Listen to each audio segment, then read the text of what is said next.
Tucked away in the depths of Mexico, there exists a small island infamous for its eerie collection of dolls, aptly named the Island of Dolls, also known as Isla de las Muñecas. Just a few miles south from the center of Mexico City, the island is filled with hundreds, possibly thousands, of hanging, decomposing, and decapitated dolls. The island is covered in dense vegetation and surrounded by murky waters that are home to all kinds of creepy creatures. But it is not the natural inhabitants of the island that people fear, it's the dolls. In the 1950s, Julian Santana Barrera decided to abandon his family and live alone on the arable sliver of inhabited land on Techuilo Lake. The island's new caretaker occasionally ventured to the neighboring Barrio de la Asunción to sell vegetables and enjoy the popular pulque, an alcoholic beverage made from the fermented sap of the agave plant. However, his ever-growing superstitions led him to start preaching the Bible around town. Eventually, the sector expelled him, and he remained on his island. One day, Barrera came upon the dead body of a drowned girl and her doll. Superstitious and deeply religious, he grew fearful that the dead girl's spirit haunted the island.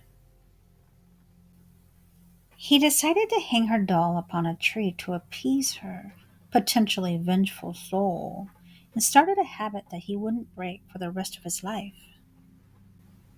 According to some, he could hear footsteps, crying, and wails near his home, despite the fact that he was a recluse whose house was deep in the woods, without any neighbors for miles and miles. His family claims that he procured the dolls as if moved by an unseen force, and many speculated that Santana Barrera himself could be possessed by the spirit of the little girl. Afterward, Barrera started to collect even more dolls, to the point that people traded with him for the produce of the island, and he hung them almost compulsively for the rest of his life. Eventually, the entire island was populated with abandoned and broken dolls. To keep the girl's spirit content, Barrera retrieved dolls that had washed up in the lilies of the canal and saved them from the garbage wherever he went. These discarded dolls were hanged across the island in whatever ramshackle state that he found them in. According to some stories, Barrera was increasingly haunted by a girl whispering, "I want my doll," and footsteps in the dead of the night. While it's unknown what exactly he experienced in his hut, in the thick of the jungle miles away from civilization, one thing is terrifyingly certain. The legend of Barrera's dolls remained fairly disputed. His relatives believed that the story was merely an evocative backdrop to give his efforts an intriguing allure. Others believe a girl did drown there, and that she haunted him until his death. Whether or not the frightening tales are true, the entire island still boasts dolls today in various states of decay. As evidenced by the dirt-covered surfaces and eroding materials, Barrera never cared to clean or fix the dolls. He welcomed them as they were and hung them up with missing eyes or torn limbs, and they've since endured years of weather and continuous wear and tear. Barrera also maintained a cabin filled with dolls that he would dress up in headdresses and sunglasses to a whole roster of other accessories. As word of the mysterious island began to spread, curious visitors would make their way to Barrera's little kingdom, where he welcomed them with open arms. Once he realized that visitors were willing to pay a small fee for a guided tour, this bizarre sight grew popular. And after Barrera himself was found dead in 2001, in the same spot that he claimed to have found a dead girl 50 years earlier, it grew into the commercial hotspot that it is today.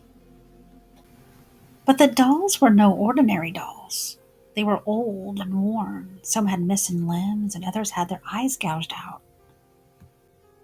They were eerie and unsettling, and some even claimed that they had a life of their own.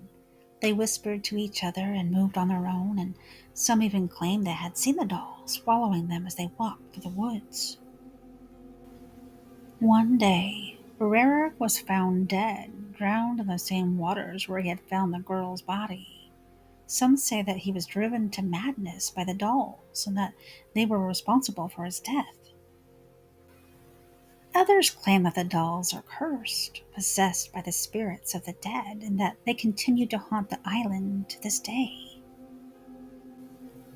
Many people avoid the island, but some brave souls venture there in search of the truth.